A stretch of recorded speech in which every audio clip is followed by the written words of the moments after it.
Hello students, I am your class 7 SST subject teacher Juhi ma'am, and as you know that we have already completed our 3 chapters and FA1 portion, and today I am going to start the 4th chapter of FA1 portion, that is democracy and equality. Students, in this chapter we are going to read what is democracy and how the equality came in democracy, how we got. So this chapter actually contains the democracy. Then what is democracy? Actually democracy is a form of government in which people are governed and by their own elected representatives. Suppose we are choosing to whom we will give the chance to govern on us, like this. It is a history of democracy here also given.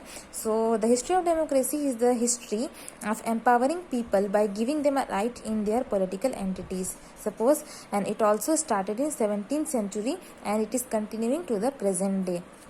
And I will like to show to you 3 forms actually given here. The democracy actually first started in the country America. America actually after the American War of Independence 1775 to 83, when America got the independence, then it was the first country who actually have a written constitution. After that, when the country America done, then French Revolution happened, then the country France also got independence, and after that they also join this line and they also have a written constitution.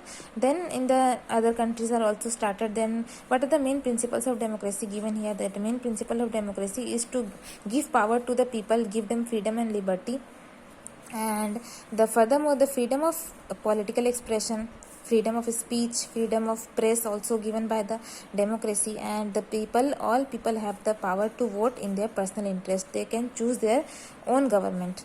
Then what are the forms of government? Actually there are 3 kinds of forms of government given here. First one is monarchy. Then what is monarchy?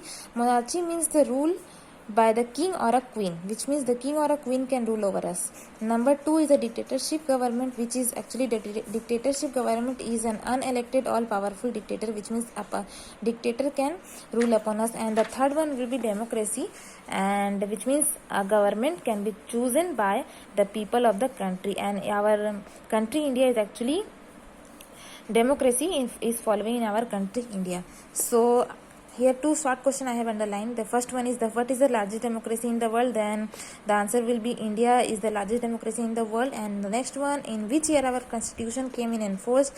So the date will be 26 January 1950. So today will be here, and I will next video I will explain the later chapter.